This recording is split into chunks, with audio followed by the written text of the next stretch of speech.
하나님 말씀은 누가복음 17장 17절입니다. 봉독하겠습니다. 예수께서 대답하여 이르시되 10사람이 다 깨끗함을 받지 아니하였느냐? 그 9은 어디 있느냐? 우리 어린이들만 한번 따라해 볼까요? 10사람이 다 깨끗함을 받지 아니하였느냐? 그 9은 어디 있느냐? 감사합니다. 미안합니다. 어느 선생님이 글을 쓰신 것을 이번 주에 읽게 되었는데 요즘 아이들은 중학생이 되면 이 말을 할 줄 모른답니다. 그래서 선생님이 답답할 때가 무척 많다고 하소연을 하셨습니다. 학교는 공부도 배우는 곳이지만 공동체 생활을 배우는 곳이기도 합니다. 공동체라는 것은 사람과 사람이 함께 어우러져서 평화롭게 살아가는 것을 말합니다. 그러니까 사실은 가정도 공동체이고 교회도 공동체입니다. 가정에는 가족들이 함께 모여서 살죠. 그래서 공동체고요. 또 교회는 이렇게 교회 식구들이 함께 있으니까 공동체입니다. 그런데 이 가정은요, 식구들이 서로 배려하고 몹시 사랑하거든요. 그래서 엄마 아빠가 한없이 희생하면서 우리를 돌봐주시잖아요. 특별한 공동체예요. 거긴 사랑과 이해심이 있는. 교회도 보면 친절한 사람들이 모여 있습니다. 그래서 교회에 와서 우리가 별로 불편함이 없이 잘 생활할 수가 있습니다. 그렇지만 학교는 좀 특별한 공동체입니다. 세상 어디에서도 그처럼 나와 똑같은 나이의 아이들을 많이 모아놓고 함께 생활하게 하는 공동체는 거의 없습니다. 그렇다면 학교는 왜 생겼을까요? 중세시대 이전에는요, 학교가 없었어요. 전부 다 교육은 가정에서 부모가 했습니다. 그런데 그렇게 부모가 교육을 했기 때문에 한 아이가 교육을 잘 받느냐 못 받느냐는 다 부모의 책임이었어요. 부모가 능력이 있으면 잘 가르치는 거고, 부모가 능력이 없으면 그 아이는 좀 공부도 못하고 또 여러 가지로 부족한 사람이 되었겠죠. 그러다가 더 훌륭한 선생님을 찾아서 아이들을 위탁하는 교육이 생겨났습니다. 훌륭한 선생님은 흔한 게 아니잖아요. 그러니까 어디 훌륭한 선생님이 있다 그러면 부모들이 앞다퉈 자기 아이 손을 끌고 가서 내 아이를 좀 가르쳐 주세요 그러면서 부탁을 드린 거예요. 그러니까 어떻게 해요? 그 아이들을 모아놓고 가르칠 수밖에 없잖아요. 그래서 학교가 시작되었습니다. 그런데 그렇게 경험이 쌓이다 보니까요, 어떤 걸 알게 되었냐면 아이들을 모아놓으면 공부도 더 잘 된다는 것을 알게 됐어요. 왜냐하면 아이들이 서로 경쟁을 해서 야, 나는 쟤보다 더 잘해야지, 이런 마음을 품는 아이들이 생겨나면서 학교에 모아놓으니까 더 열심히 공부하는 아이들이 생겼거든요. 근데 그거보다도 중요한 것은 이 학교에서 사회성이 길러진다는 것입니다. 사회성은 사람과 사람이 함께 평화롭게 생활하는 능력입니다. 그래서요, 우리 중에도 그런 친구가 있어요. 친구들 사이에 섞어 놓으면 막 친구도 금세 사귀고 막 항상 뛰어놀고 막 게임도 스스로 만들어서 놀고 이런 친구가 있는 반면에 어떤 친구는요, 친구들 사이에 있으면은 가만히만 있어요. 말도 잘 못 걸어요. 옆에도 잘 못 가기도 해요. 이런 친구는 아픈 게 아니에요. 단지 뭐가 부족한 거죠? 사회성이라는 것이 지금은 부족할 뿐이에요. 그래서 그런 친구일수록 어떻게 해야 돼요? 자꾸 친구랑 어울려서 놀아야 돼요. 친구들 사이에서 막 부닥거리다 보면 친구한테 어떻게 말을 걸어야 하는지, 어떻게 놀아야 하는지를 배울 수 있게 되는 겁니다. 사람은 서로 다르기 때문에 함께 지내기 위해서는 이렇게 이해와 노력이 자라나는 과정이 필요합니다. 그런데 그 훈련이 바로 학교에서 이루어진다는 것을 사람들이 알게 되었던 것입니다. 그래서요, 요즘의 문명 국가들은요, 다 의무 교육이라는 것을 두게 되었어요. 의무 교육은요, 아이들을 마땅히 학교에 보내야 된다는 법이 제정된 거예요. 그래서 엄마 아빠가 마음대로 아이를 그냥 학교에 안 보내면 법에서 걸려요. 그래서 벌금을 물기도 하고 경찰이 찾아오기도 합니다. 그래서 아이를 학교에 안 보내겠다고 결정을 했을 때는 그 아이를 어떻게 교육시킬 것인지에 대한 그런 설명을 해야 돼요. 할 수 있어야 돼요. 그냥 아이를 집에다만 막 그냥 방치해 놓고 그냥 두는 것을 나라가 허락하지 않게 되었습니다. 그런데 이렇게 훌륭한 학교 시스템을 갖추었지만 요즘은 그 학교가 건강하지 못하다는 소식이 들립니다. 공부를 시키는 선생님들의 실력은 예전보다 훨씬 향상되었습니다. 그러나 아이들이 점점 줄어가면서 학급은 숫자가 작아졌고요.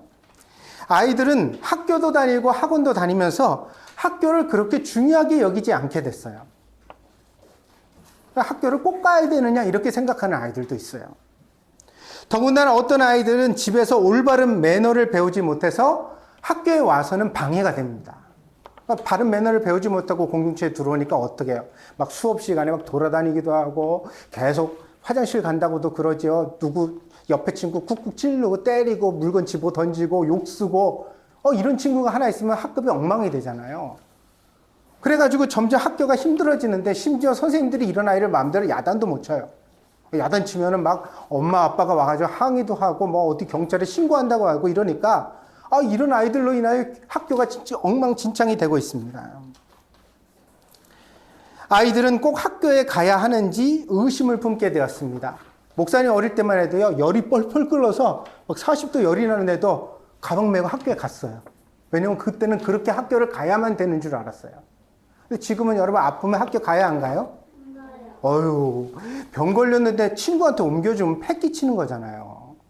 지금은 안 가게 돼. 근데 목사님은 아파도 학교 갔던 시절이었기 때문에 학교는 꼭 가야 된다는 생각이 있었거든요. 근데 여러분들은 지금 이제 어떠냐면, 오늘 좀 컨디션이 안 좋은데 안 가볼까? 심지어는, 오늘 아침에 일어났는데, 기분이 별로 안 좋아. 그냥, 기분 안 좋으니까 오늘은 좀 쉴까? 이렇게 생각하는 아이들이 많아지고 있다는 겁니다. 그래서 요즘에 학교는 위기를 겪게 됩니다. 위기가 왔어요, 사실은. 학교 교육을 근본적으로 어떻게 해야 될지 우리가 함께 고민해야 되는 그런 시절이 왔습니다. 사람과 사람의 관계에 문제가 생겼을 때 그 서먹한 사이를 풀어주는 마법과 같은 단어가 있다고 합니다. 어떤 친구랑 왠지 내가 서먹해요? 엄마가 나한테 화가 났어요? 그랬을 때 막 밥을 차려주지 엄마가 한마디도 안 하면 우리가 속이 타잖아요. 그럴 때 그런 거를 해결하는 마법과 같은 단어가 있대요. 그게 뭔지 아세요? 목사님 힌트 줬는데. 목사님 오늘 설교 어떻게 시작했어요? 고맙습니다. 미안합니다. 고마워 미안해라는 두 마디의 단어는 사람과 사람 사이의 관계를 풀어주는 마법과 같은 단어입니다. 그런데 위기 학교에서 사회성이 잘 길러지지 않은 아이들은 점점 이런 말을 쓰는 법을 배우지 못한 채 자라가는 거예요. 그래서 목사님이 아까 뭐라 그랬죠? 한 중학교 선생님, 어린아이 유치원 선생님이 아니에요. 유치원 아이들은 고마워, 미안해 이런 말 못해도 돼요. 그거 배워가면 되는 거니까. 초등학교 1, 2, 3학년까지도 괜찮아요. 아직 배울 시간이 있어요. 근데 4, 5, 6학년쯤 되면 이 일이 내가 잘한 일인지 잘못한지는 알아야 되거든요. 알고 나면 어떻게 해야 될까? 고마워도 하고 미안해도 해야 돼요. 믿습니까? 여러분 어떻게 생각해요? 여러분 친구가 친절을 베풀면 고마워해요 안 해요? 내가 뭔가 실수해서 남한테 폐를 끼쳤어요. 여러분 미안해 해요 안 해요? 여러분 잘 배웠어요. 우리 소망학교는 진짜 잘 배웠어. 여러분이 이 위기 학교의 희망들이야. 여러분 같은 학생들이 있어야 학교가 잘 되는 거예요. 근데 이런 거를 가정에서도 못 배우고 학교에서도 못 배우는 아이들이 중학생이 되고 나니까 중학교 갔는데 중학교에서 남을 갖다가 피해를 끼쳤는데도 미안해라는 말을 안 해. 선생님을 속상하게 하고도 죄송합니다라는 말을 안 해. 친구가 뭔가를 이렇게 도와줘도 고마워라는 말을 안 해. 준비물을 안 가져왔대요. 체육 시간이 들었는데 체육복을 준비 안 해온 거예요. 그럼 어떻게 해야 되죠? 집에 갔다 와요? 너무 멀잖아요. 어떻게 해요? 옆에 방 가가지고 나랑 체육 시간 다른 친구한테 야, 네 체육복 하루만 빌려 입자. 그럼 빌려와서 입으면 되는 거예요. 그 빌려 입고 나면 갖다 줄 때 어떻게 해야 돼요? 매점에서 빵이라도 하나 사든지 자판기에서 뭐라도 뽑아가지고 고마워? 이러면서 줄면 다음에도 또 빌릴 수 있고 또 빌릴 수도 있고 상습적으로 빌리면 문제지만 그래도 그러면서 친구가 만들어지고 같이 살아가는 거예요. 근데 친구가 걱정해서 체육복을 빌려줘도 고마워를 못한대요. 미술 시간에 옆에 물감을 안 가져와서 빌려 쓰고도 고마워를 안 한대요. 그러니까 그 친구가 빌려주고 싶을까? 안 빌려주고 싶을까? 안 빌려주고 싶죠. 선생님도 이런 아이가 골칫거려요. 수학을 아무리 잘 풀어도 영어를 잘해도 이런 아이들은 늘 문제를 일으켜요. 왜? 누군가를 속상하게 만들거든요.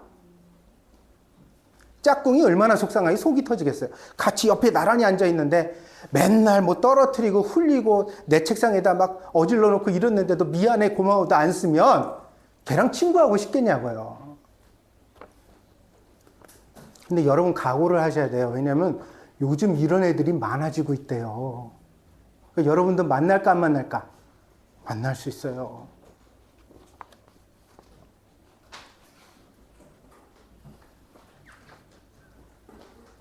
예수님이 여행을 하시다가 어느 마을을 지나게 되셨습니다. 예수님이 병자를 많이 고치신다는 소식을 듣고 사방에서 환자들이 몰려왔습니다.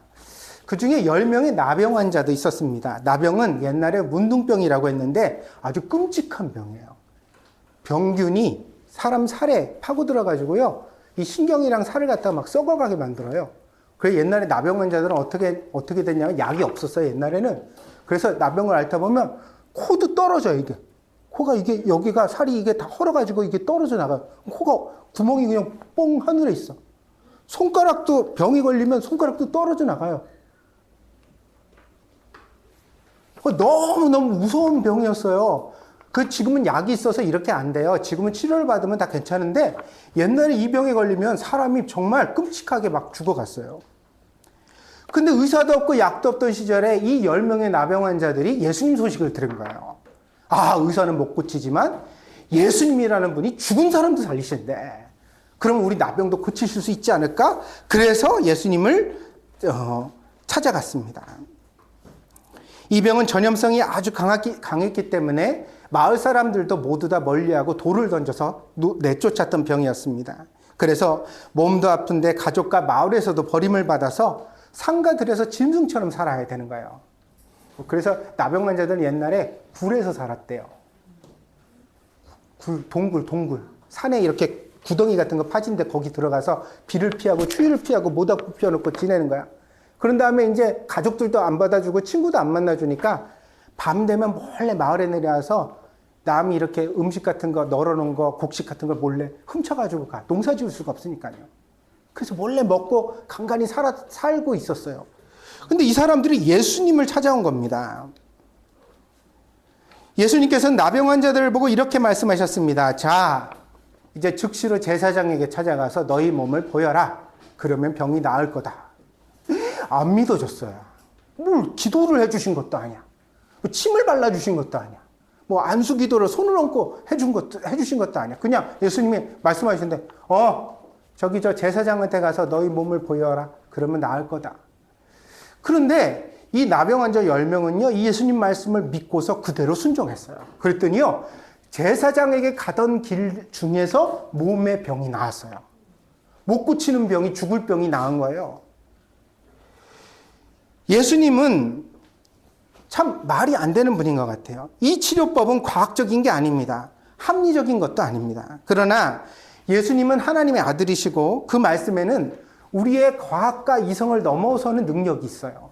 그래서 예수님 말씀이 목사님도 이해가 안 돼요.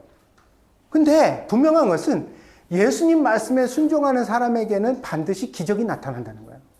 그래서 이 사람들이 그렇게 하다가 그 질병이 낫는 결과를 만나게 됐습니다. 그러자 나병 환자들은 기뻐하면서 자기 집으로 돌아갔습니다. 가족들이 평소 얼마나 보고 싶었을까요? 아마 자기 아이들이 있었던 부모도 있을 거예요. 근데 병이 걸렸으니까 내 아기를 안아주거나 만지면 병이 옮길 거 아니에요. 가족을 놔두고 집 밖으로 나온 거예요. 동굴에 앉아서 맨날 자기 아이가 보고 싶어서 울지 않았을까요? 근데 자기 병이 지금 나았잖아요. 얼마나 기뻐요. 빨리 가서 내 아이를 안아줘야지. 우리 식구 만나야지. 그러면서 다 사람들이 자기 집으로 가버린 거예요. 그 마음도 이해가 갑니다. 그런데 이렇게 자기 집으로 9명이 돌아가고 단지 1명만이, 10명 중에서 단지 1명만이 예수님께 돌아왔습니다. 그리고 예수님께 머리를 조아리면서 감사를 드리는데, 예수님이 내 병을 고쳐주셨습니다. 참 감사합니다. 그러면서 인사를 했습니다. 그랬더니 예수님께서 이 사람을 제자들 앞에서 몹시 칭찬하셨습니다. 야, 10명을 고쳐줬는데 한 명만 돌아와서 감사하는구나. 세상에 당연한 사랑은 없습니다. 당연한 은혜도 없습니다. 오늘의 이야기를 통해서 우리가 알게 되는 것은요, 감사하는 마음은 예수님께서도 우리들에게 원하시는 특별한 마음이라는 것입니다. 돈을 많이 내라거나 식사를 사라는 것이 아닙니다. 야, 너 내가 병 고쳐줬으니까 너 헌금 많이 들고 와라. 너 혹은 나한테 맛있는 음식 가져와서 바쳐라. 예수님 그렇게 말씀하신 게 아니에요. 예수님 바라는 게 뭐라고요? 예수님 감사합니다. 그렇게 머리를 조아리는 그 마음이라고요. 진심으로 감사하다는 말 한마디면 충분합니다. 그러나 세상에는 여전히 이 말 한마디를 제대로 표현하며 살아가는 사람들이 아주 적습니다. 오늘 성경의 표현대로 빌리면 10명 중에 1명이래요. 나는 우리 소망학교 어린이들이 교회에서 미안해 그리고 감사해를 잘 배웠으면 좋겠습니다. 아마 예수님도 그것을 여러분에게 원하시고 있는 것 같습니다. 친한 사이라고 해서 대충 넘어가고 함부로 말하지 마세요. 엄마 아빠가 나를 위해서 해주시는 것도 고마운 건 고마운 거예요? 안 고마운 거예요? 당연한 거예요? 안 돼요, 그러면. 우리 집도, 우리 가정도 작은 공동체라고 그랬잖아요. 가정에서부터 실천할 줄 알아야 교회에서도 고마워, 감사해 할 수 있고, 학교에서도 다른 친구들을 만나도 그렇게 할 수 있게 되는 거고, 그게 그렇게 여러 사람에게 하다 보면 내 마음이 되고 인격이 되는 거예요. 근데 엄마 아빠한테도 고마워 감사해를 모르는 사람들. 자, 여러분 1년 365일 중에 엄마가 여러분 밥을 몇 번 차려줄까? 응?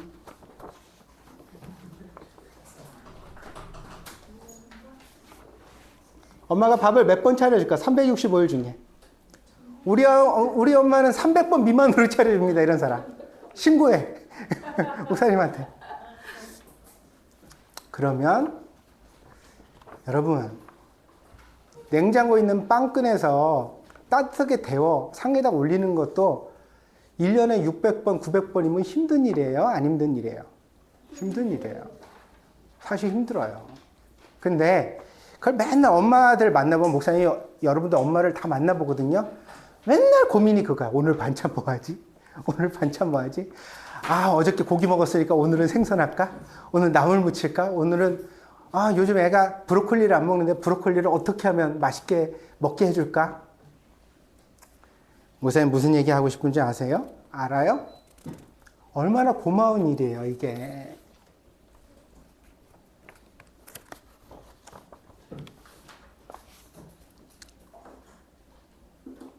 근데 우리가 가깝고 친한 사이라고 해서 사실은 감사한 것을 대충 넘어갈 때가 얼마나 많은지요. 친한 사람일수록 더 예의를 갖추는 우리 소망교회 어린이들이 되기를 바랍니다. 그래서 엄마와 아빠도 그런 보람을 느끼실 겁니다. 그리고 또 예수님도 여러분에게 더 기뻐하실 것입니다. 친구들도 더 좋은 친구가 되어갈 수 있을 것입니다. 왜냐면요, 이 고마워 감사에도 다른 사람한테 전염되거든요. 자꾸 친구한테 고마워 그러면 친구도 언젠가부터 나한테 나도 고마워 이렇게 하게 돼 있어요. 그러니까 여러분이 이렇게 좋은 영향력을 끼치는 귀하고 복된 사람들이 되어지기를 바랍니다. 어떻게 해야 이런 사람이 될 수 있을까요? 여러분 마음에 예수님의 은혜가 있어야 되는 것 같아요. 그래서 우리 소망학교에서 열심히 교회를 다니면서 여러분들 자기 자신을 잘 돌아볼 수 있기를 바라요. 그리고 여러분, 나만 행복하고 싶어, 나만 잘 되고 싶어 이렇게 사는 사람은 사실은 크게 행복하지 못해요. 왜냐하면 사람이 점점 마음이 좁아지거든요. 마음의 그릇이 요만해지면 행복도 요만큼밖에 안 당기는 거예요. 근데 어떤 사람이 진짜 행복할 수 있냐면 마음이 점점 커지는 사람이요. 나 때문에 우리 집이 행복할 수는 없을까? 나 때문에 우리 교회가 행복할 수는 없을까? 나 때문에 우리 반이 좀 더 행복할 수는 없을까? 나 때문에 우리 학교가, 우리 나라가, 나 때문에 전 세계가 같이 행복할 수는 없을까? 이렇게 점점 마음이 커지면 어떻게 해요? 하나님이 거기다 부어주신 행복도 이따만하게 커지는 거예요. 그래서 우리가 더 하나님 앞에 큰 기쁨을 누릴 수 있는 사람이 되어지는 것입니다. 그래서 여러분에게 하나님의 은혜가 있기를 바랍니다. 그래서 생각해 보세요. 학교 가기 싫다 이게 아니라 나 때문에 우리 학교가 더 좋아질 수 있는 길이 뭘까? 내가 우리 교회에서 내가 꼭 필요한 뭔가를 할 수 있지 않을까? 그게 뭘까? 이런 생각을 가지고 기도하며 살아가면 여러분에게 아름다운 은혜를 하나님께서 더 주실 줄 믿습니다. 기도하겠습니다. 하나님 감사합니다. 하나님 그리고 미안합니다. 우리에게 주신 은혜에 대하여 감사드리고 하나님이 주신 은혜에도 불구하고 우리가 때때로 실수하고 잘못을 범하는 것에 대하여 죄송합니다. 하나님 이후로 우리가 더 좋은 그런 인격과 마음을 갖춘 사람이 되게 해주셔서 하나님의 기쁨이 되는 귀한 자녀들이 될 수 있도록 하나님 축복하여 주시옵소서. 내가 세상에서 소금과 같이 빛과 같이 유익한 사람이 되게 하시기를 원합니다. 나로 인하여 썩을 것이 썩지 않게 하시고 맛이 없는 것이 맛있게 하여 주시고 나로 인하여 어두운 곳에 하나님의 진리의 빛이 비춰질 수 있도록 하나님 우리 소망학교 어린이들을 사용하여 주시옵소서. 그리하여 우리의 친구들에게 감사합니다. 그리고 미안합니다와 같은 선한 언어를 전염시키게 하여 주시고 우리가 또한 선한 영향력을 줄 수 있는 귀한 어린이들이 되게 하여 주시옵소서. 하나님이 함께 하실 줄 믿고 감사드리며 예수님의 이름으로 기도했습니다. 아멘.